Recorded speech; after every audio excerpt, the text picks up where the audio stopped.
Today we're here at Central United Methodist Church for a training for the District United Methodist Women. And within this conference, we're going to be talking and learning about human trafficking. Why is it important that we know anything about it? And what impact is it going to have on you, the listener? Stick around, you're going to find out just what the answers to that are.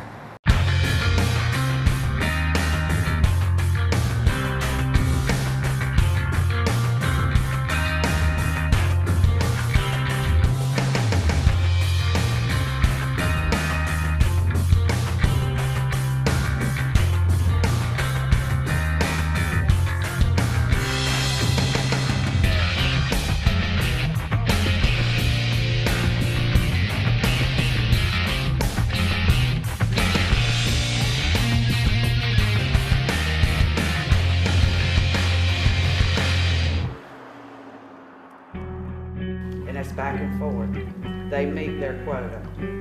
They will meet their quota. If they don't, a lot of them, these girls that you see through the missing children's network, you'll never find them because they're locked in a brothel somewhere. And there is a code to get into that brothel. I want to introduce you all to one of our staff members at Wesley House, and she is over and the coordinator for human trafficking in the victim unit there at Wesley House. This is Meridian, and she has a plethora of knowledge about human trafficking and has really invested a lot of herself in this. I know your heart, your passion, it comes from way deep inside. How important is it that we follow up on human trafficking, know what it is, where to find it, what are the indicators? Could you address those things for us? Human trafficking is growing in epidemic proportions. It happens everywhere. More of our teens are at stake of being just picked up off the street and trafficked to another state. And it's time that we address this situation so that we can save our teens and let the community know this does happen. Because most people are like, well, what is human trafficking? That's selling somebody in another country. No, it's not. It's selling somebody in Meridian, Mississippi to somebody in Florida. That's right. And eventually probably overseas. Eventually. Yeah.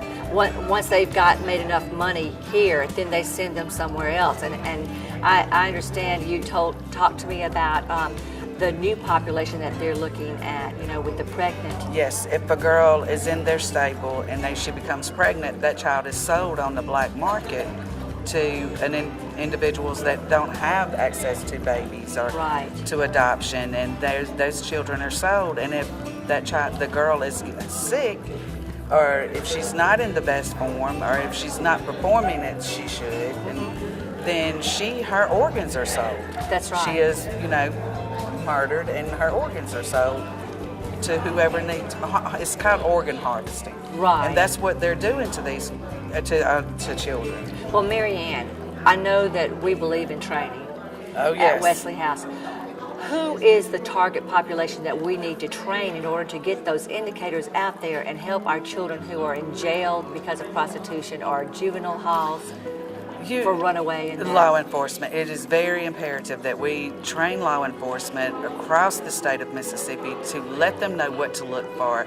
I've had law enforcement, say, I don't know what to look for. I don't know the language. I don't know this. Help me understand what is actually going on with these kids.